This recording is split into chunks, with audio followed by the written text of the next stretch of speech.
hello. I'm so happy you could join me. You know, one of the questions that I most often asked is, how do you manage to work as hard as you do and still maintain your health and energy?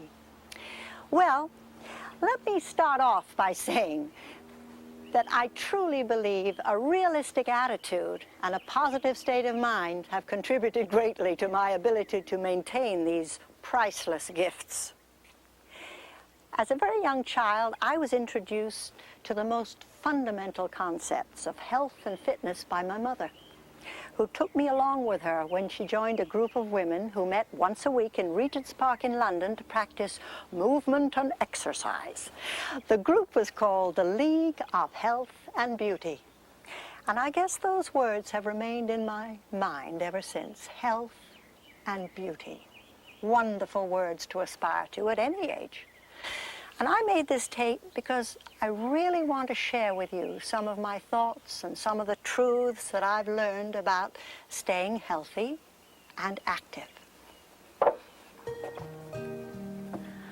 I think that we can take certain measures now, and incidentally, it's never too late, to maintain a fluid, graceful movement through muscular strength and mobility in our joints. So, although I'm not a fitness expert or a dietitian, and certainly not a fanatic about any of this, I am vitally interested, as I'm sure you are, in finding ways to maintain a lifestyle that will allow me to continue to enjoy the things I did when I was younger. These days, there's a vast amount of literature available about health and diet and exercise, and I've done my share of research, as I'm sure that you have. And I've come up with some thoughts about fitness and health for women of all ages. In a moment, I'm going to show you how I prepare every morning by doing some gentle stretches. You don't need any special equipment or any sort of tricky outfit, just something comfortable that you can move in. Once I've loosened up, I then do a longer series of movements that keep me flexible and hopefully graceful and feeling a sense of freedom within my body. Altogether, the morning stretches and the movement routine take a good 30 minutes to do. If you have the time, you can do them all at once. Or you can do parts of the routines at different times of the day. The movements you will see on this tape are very fluid and easy. So let's begin. I have a little routine that helps me to swing into action each morning. After I get out of the shower, I give myself a mini massage with aloe lotion. By doing this massage every day, I am literally staying in touch with my body. I can't help but be aware of whether or not I'm in shape. Once you've really examined your body, you have faced the moment of truth. Of course, we're all the product of our genetic heritage, and certain things we cannot alter. But I do think that self-acceptance is vital. Give yourself a break. There's something to like in everybody.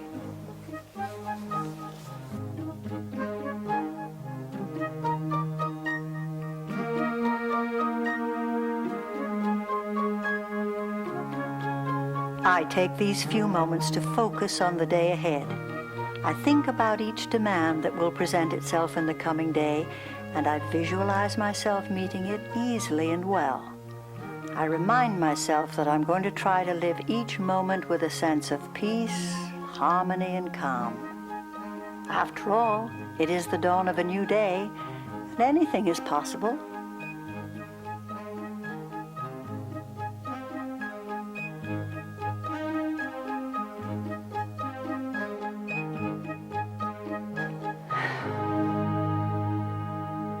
Let's begin with some morning stretches. I like to think of these as my way of greeting the dawn. Inhale, lift your arms, and exhale as you lower them.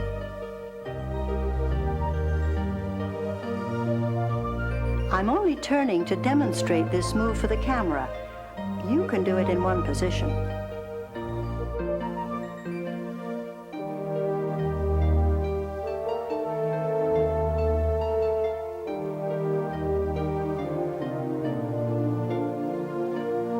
Take one more.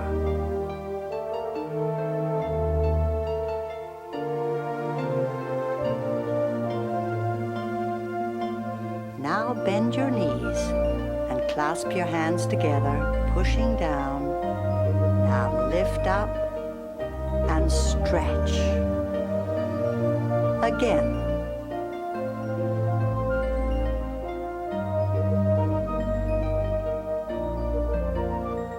Now open your arms and reach to the side. Don't arch your back. Feel that nice long stretch through your waist.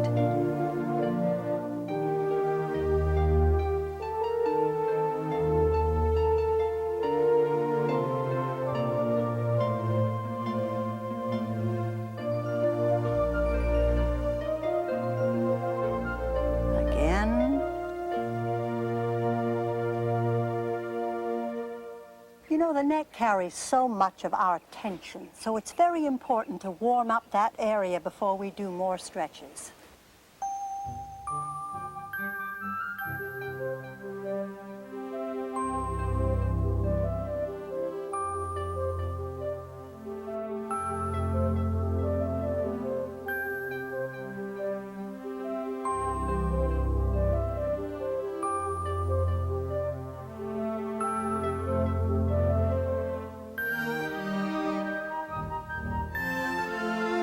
More loosening up for the neck. Sometimes my neck feels like a barn door when I do this.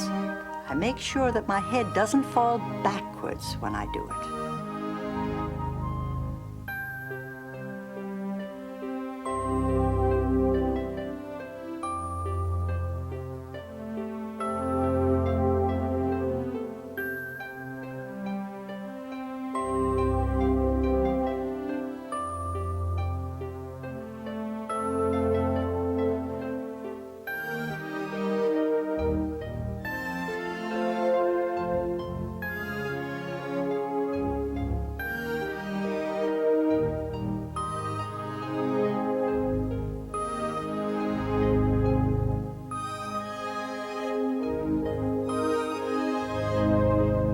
Circle your shoulder loose and easy. Tension settles in this area too. I catch myself so often with my shoulders hunched if I don't watch it.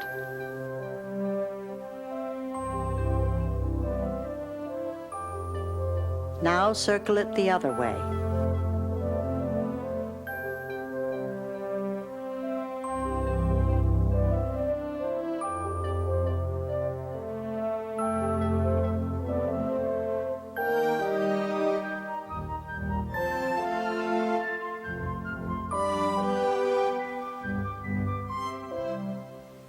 This next move is my own invention. I call it on-land swimming. It's really the breaststroke.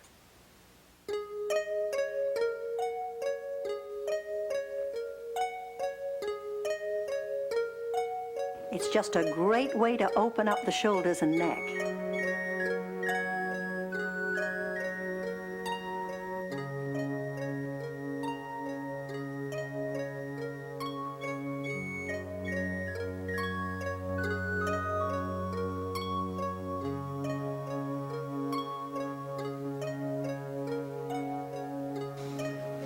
The backstroke is another swimming move that I really love to do.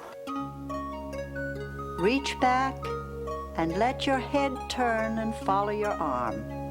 About this time, I'm beginning to feel a great sense of release and exhilaration, and with that comes optimism for a good day ahead.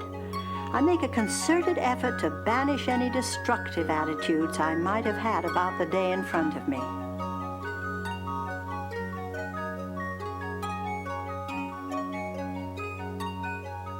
You know, it's easy to fall into a negative trough saying, I can't do this or that won't work. I've learned a trick that I use. If I do have a negative thought, I quickly say to myself, cancel that. I'm going to expect the best. Any good-sized bath towel will do for this next stretch. Just gather it together and hold it firmly at each end like this. This is great for rounded shoulders. As you stretch, take it behind your head gently as far as you can.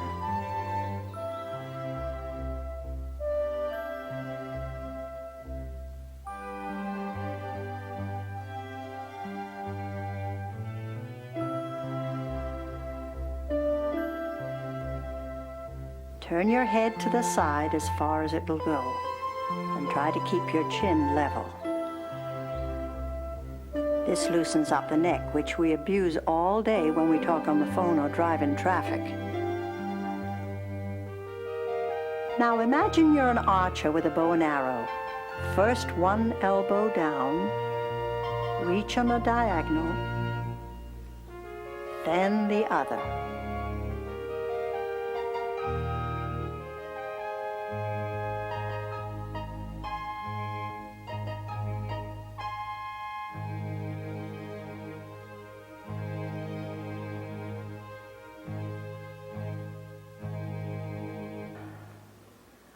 Go gently on this. It's a nice, slow twisting action.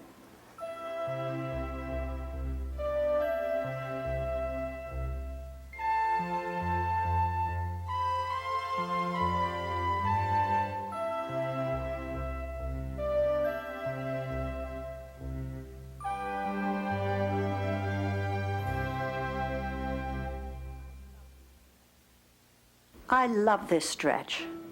I really feel as if I'm getting circulation going in the back of my neck and in my back.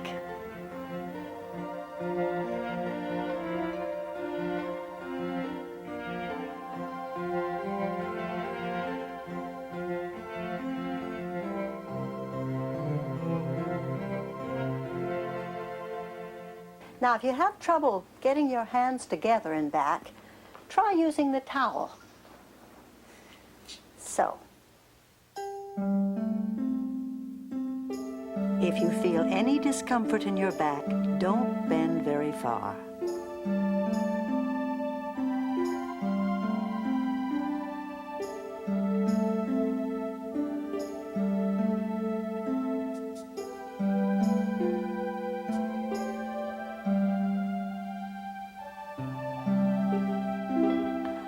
Find a spot to rest your hands at a comfortable height. A counter or the back of a chair would do. Start slowly bending your knees. Bring your chest toward the floor. As you come up, keep your arms straight. Keep your heels on the ground so you can feel a stretch in your calves. If this makes you dizzy, stop and only go part of the way. This helps to keep your back supple and strong.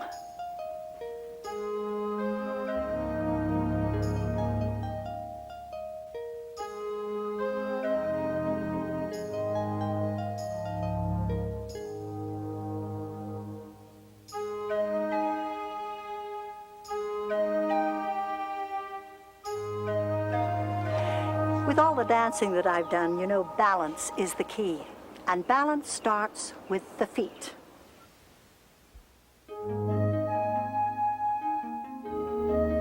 Roll the feet as if you were giving yourself a foot massage, stretching the toes. Push off a bit from the floor. It's a bit like prancing.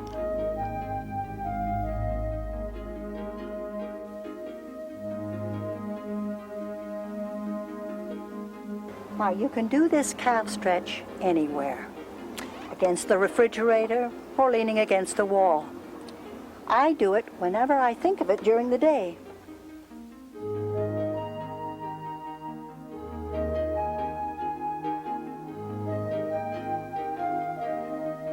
This is called the cat arch. Lift up, let your back arch, and then round your back. Lift, round.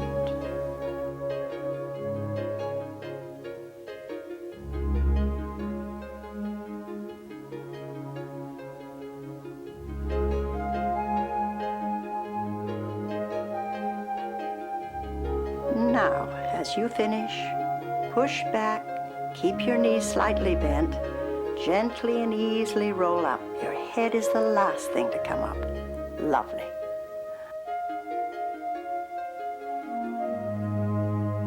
Now, if you have time to continue, I'll show you what I do.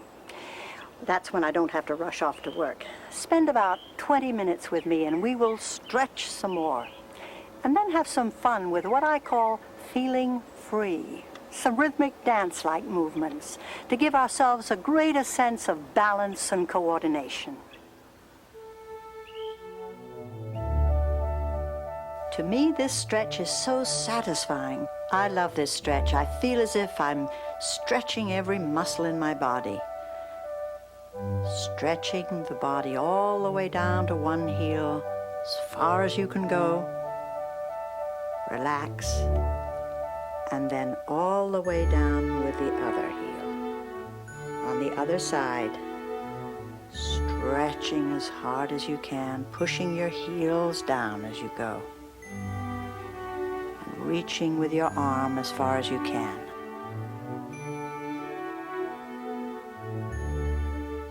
About 4 or 5 of these feel just great.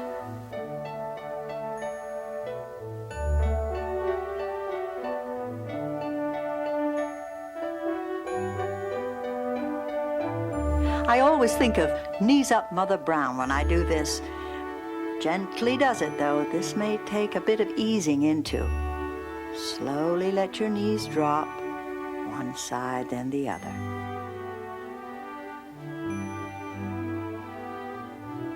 Inhale and allow your lower back to arch. And as you breathe out, draw your stomach in, pressing your lower back into the floor. Lift your back off the floor and arching, pressing your lower back into the floor.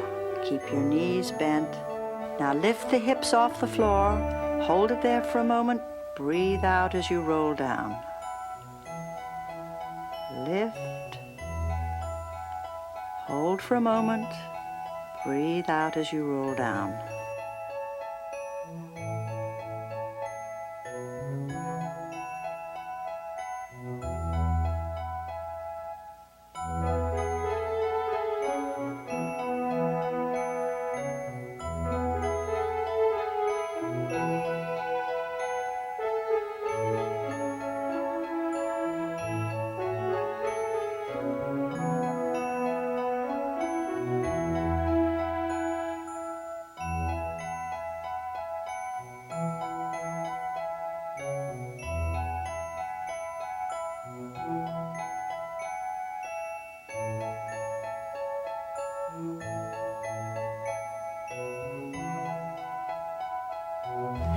Now you'll need a long sash or belt, anything that you may have that will support your leg. Place the sash around the ball of the foot. This move will help to keep flexibility in the legs and hips. Slowly push your leg out, about an inch above the floor. Now lift it up and hold for a minute.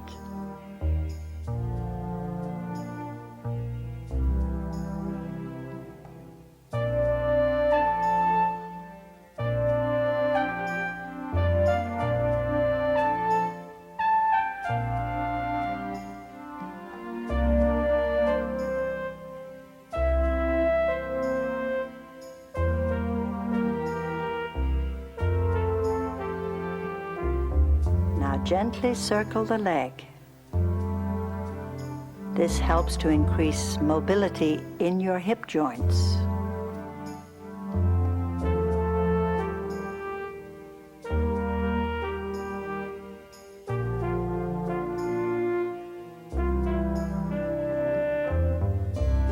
Now point and flex. Point and flex.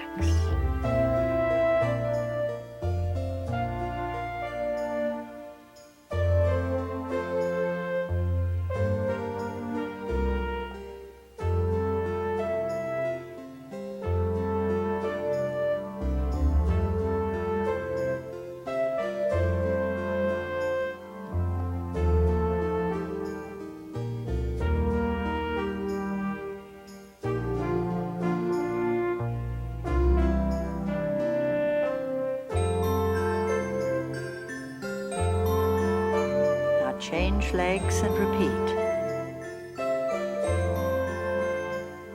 Push and lift push and lift.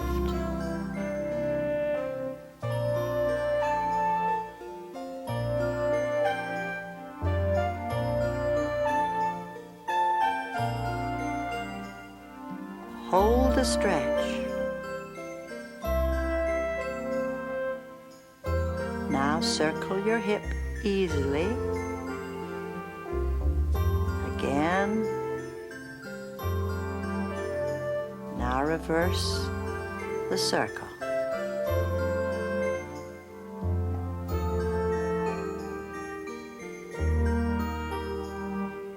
Point and flex. Point and flex. Point, flex. One more time.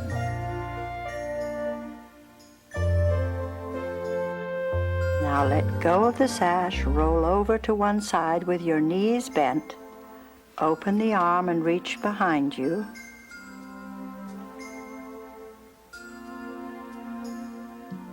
Back and forth. Try to keep your hand on the floor as you reach your arm out behind you. Turn your head and let your eyes follow your hand. This is a wonderful stretch.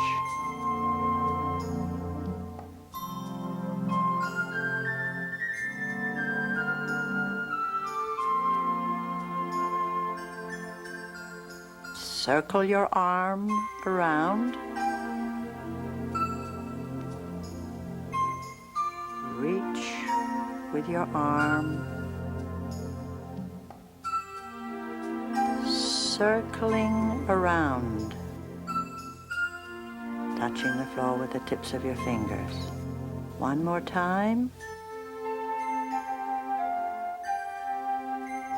Now on the other side. This is a wonderful stretch. Your body's rolling slightly with you.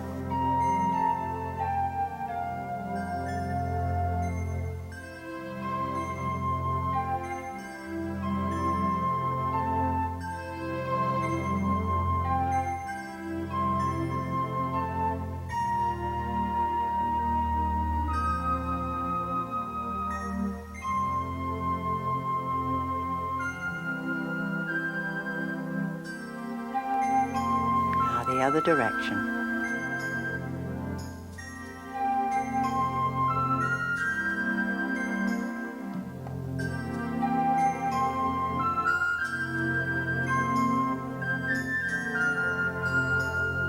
Up and back and around.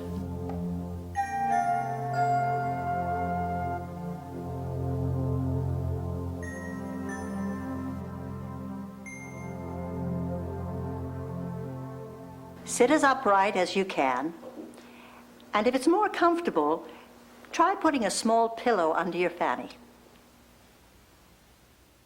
Legs apart, not too wide, just comfortable.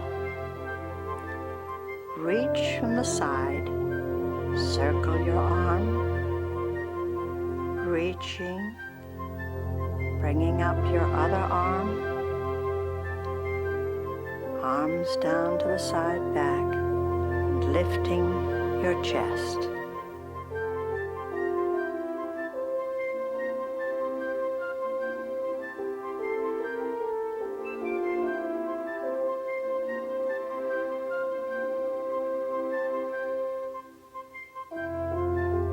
Now lift your head, being careful not to let it drop backwards.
Rest is a great healer and energizer. If you're feeling under the weather, skip a day of exercising. Relaxation and a guilt-free mood will do wonders. Incidentally, this is a great way to rest. The back of a sturdy chair is good for this move. Stretching out through one hip, and then the other.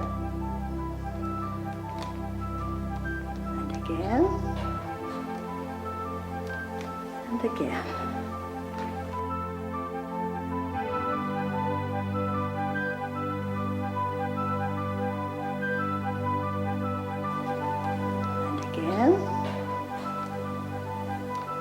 And again. Now this move is for your tummy. Pull your tummy in. You can feel your tummy pulling in. And let it drop. Lift your leg. Holding your tummy in. Let it drop.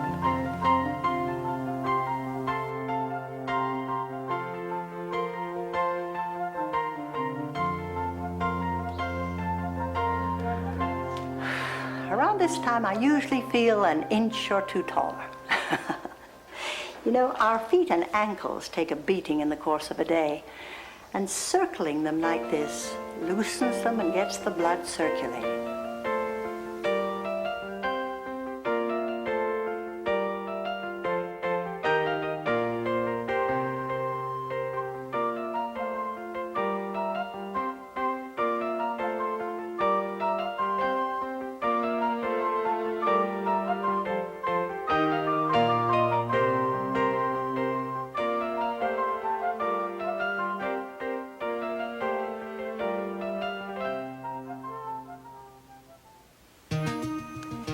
Now, you could do this all day, but just a few will help to loosen up the hips.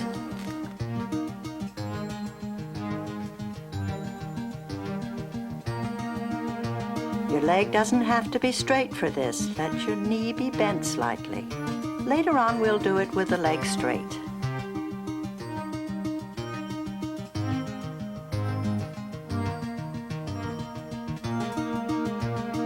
You've seen dancers do this movement a lot, I know.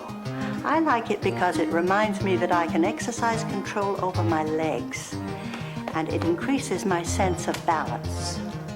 I do have some arthritis, and there are times when it hurts me to walk, but I try not to let it show. And these stretches we've just done help me enormously. The standing ones I do whenever the spirit moves me. On the set, in my kitchen, anywhere I can swing my arms and legs safely. Now I'd like you to come along with me and enjoy just moving freely.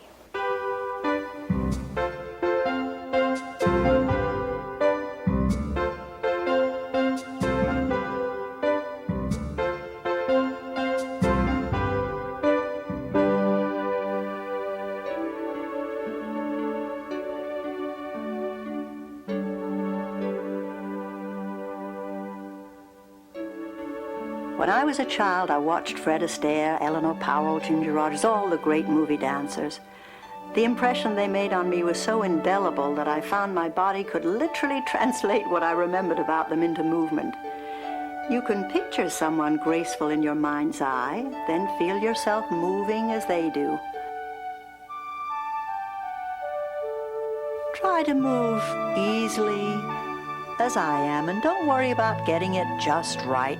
There's no wrong way to do these movements. Just feel free and loose and easy, and light, and hopefully graceful.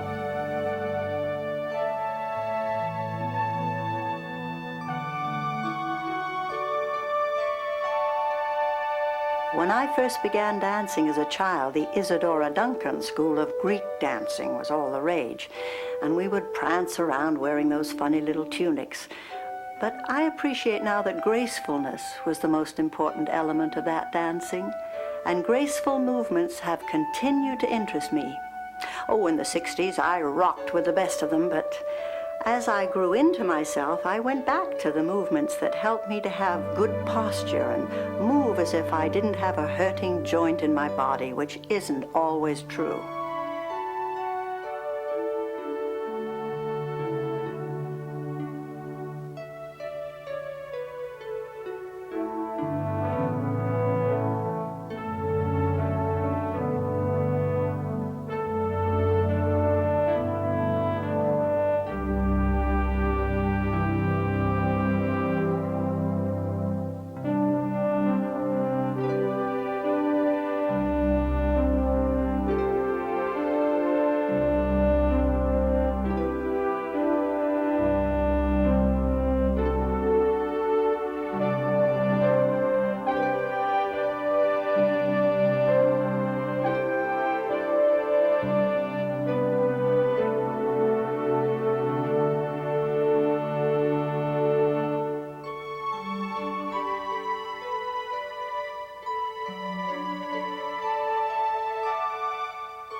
Shakespeare said all the world's a stage and all the men and women merely players. And isn't it the truth? Whatever we do in life, we make our daily entrances and our exits, our mental and physical attitudes expressing our opinions and moods to everyone that we come in contact with. Here's an example. I often illustrate a thought with a gesture, such as, have a piece of chocolate cake, or won't you have a seat? Instead of, have a seat. Because I truly believe the way we use our body language can make a tremendous difference to other people's reaction to us. And in some instances, it can actually be the difference between success and failure. Now, this technique works in the theater, so why not apply it to our everyday lives? If our bodies and minds can communicate warmth and strength, we're far more likely to succeed in keeping our heads above water and less likely to get bogged down in some of the garbage and aggravation of everyday life. I guess we all agree that walking is the greatest exercise in the world. If I'm forced to do something sedentary, such as studying lines or talking on the phone, when I've finished, I'll take a walk around the garden or just down the street, just to get myself moving again. Even a short walk can balance those parts of the day when you have to sit. Thank goodness walking doesn't require any special gear, just a pair of comfortable shoes. And if you live in the Sun Belt, sunscreen, that's very important. About 15 years ago, when I did Mame on Broadway, I put on quite a bit of extra weight. All the dancing that I was doing on stage wasn't enough. I guess it didn't make up for those big after-theater suppers I was eating. What helped me to lose the weight more than anything was that I began walking all over New York. And you know, when you walk to lose weight, it doesn't just come off the legs either. You'll find yourself getting trimmer all over. Before and after a good walk, try to stretch out your calf muscles, and they'll be less likely to cramp up and hurt you later. That feels good.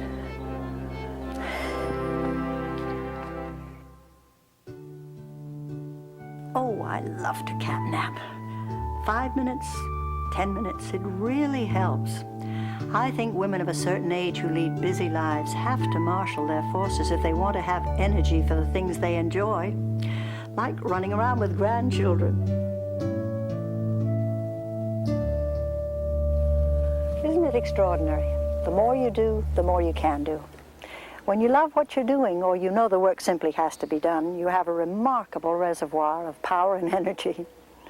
But all work and no play makes Jack a dull boy, as the saying goes. So it helps me to balance the very intensive schedule that I keep with activities that don't require the same sort of concentration. For instance, gardening releases my mind from the tensions of the day. We all create our own kinds of stress, don't we? As we try to be good in our jobs, useful in our communities, and successful in our relationships. I find that if I do something physical, something that doesn't require very much thinking, it really helps to calm me.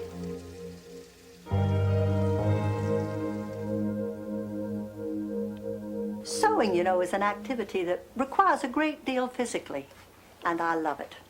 It's so consuming. I once crippled myself by overdoing it, cutting out draperies on the floor. But if sewing isn't your bag, I mean, there are lots of other things you can do around the house, like mowing the lawn or cleaning the car or home decorating. I mean, refinishing a piece of furniture, painting, not pictures, walls. Have you ever tried wallpaper?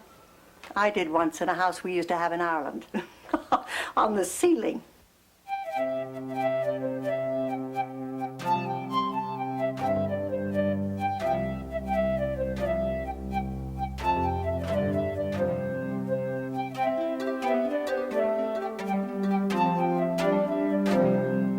I love to bake bread. I make one that we call Angie's Power Loaf. It's a yeast bread, and it's full of whole grains and the most marvelous things. And I love the way it makes the kitchen smell.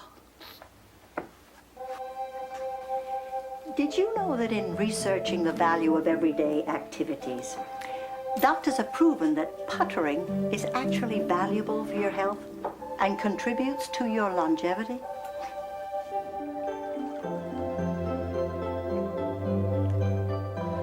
After a weekend of doing all kinds of physical things, by Sunday night, I'm thoroughly tired out.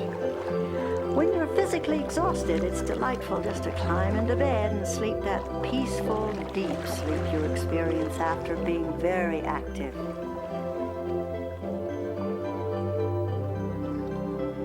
We're all the victims of a barrage of health and diet information.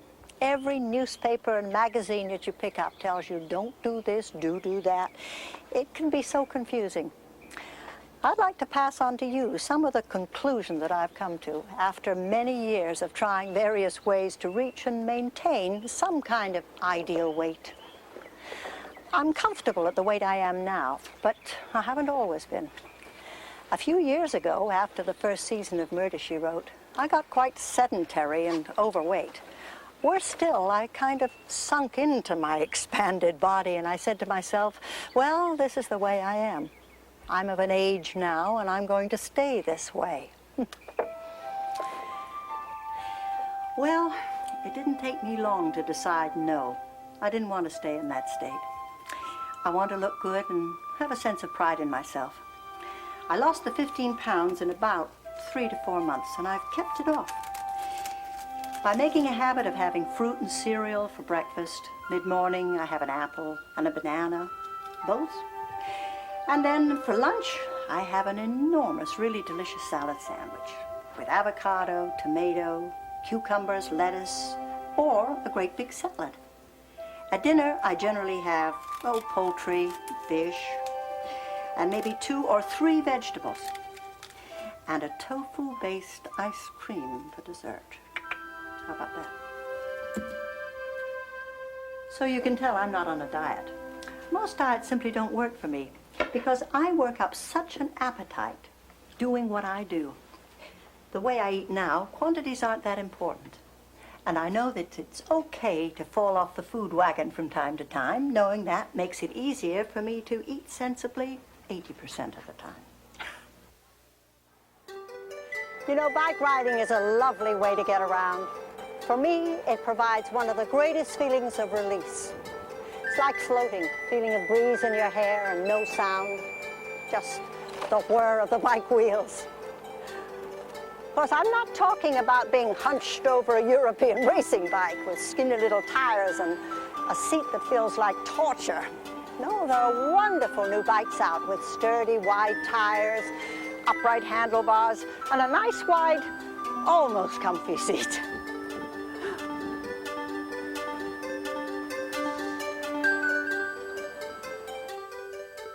To tell you the truth, I cycle for pleasure. The fact that it's good exercise is incidental. Everyone says you never forget how to ride a bike, and that's true. But you can forget how much you used to enjoy it.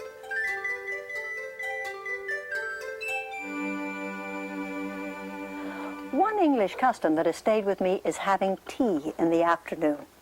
I may be out for hours, but around 4:30 or 5, I come in and I sit down and enjoy the peace and quiet of a nice cup of tea with a cookie. Just a little one. Oh, incidentally, did you know that tea tastes better in a thin cup? It's true. I think a lot of the little ceremonies that we like to indulge in are really throwbacks to our childhood. I know that mine are. They are reminders of my mother and the way that she and my Irish grandmother did things. With certain ceremonies, we can recreate the security and comfort we felt as children. I'm surrounding myself with a sense of being cared for, even if I'm caring for myself. For most people, the lucky ones, childhood was a terrific time. And being mature doesn't mean that you have to let those memories go.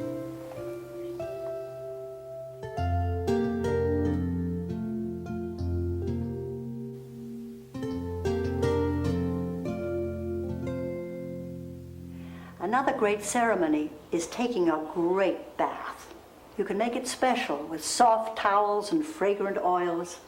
The idea is to turn something ordinary into something special.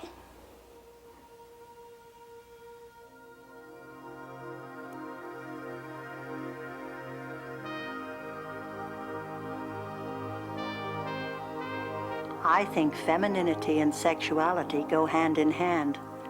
It used to be thought that women lose interest in sex after menopause, but now we know that just isn't true.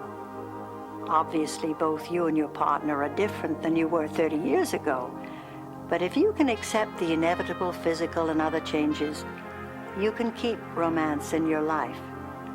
I believe it's important for a woman to try and maintain a certain sense of mystery about herself, and I think that can continue to any age. It's so easy to give up or to get lazy. It's worth it to continue to present yourself as a woman of loveliness and dignity, a woman who feels good and knows she's looking her best. She'll continue to attract attention as a feminine, sexual person. The right kind of attention doesn't have to stop unless you want it to.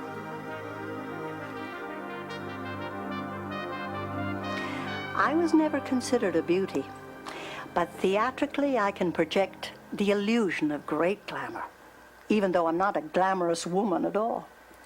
When I give the illusion of glamour, I'm acting out the quality. I think women who aren't actresses can learn to emit a sense of glamour, health, energy, all these qualities that are so attractive and desirable in all women. I have friends who say they feel guilty if they spend time on themselves exercising. I feel the better you take care of yourself, the more you can bring to your relationships with your husband, your children, your grandchildren, all the people in your life. By being involved in life in a hopeful way, you reward yourself. And your enthusiasm is very compelling for others to be around. There are lots of things that I haven't had a chance yet to do in my life. I have so much to look forward to. And so do you.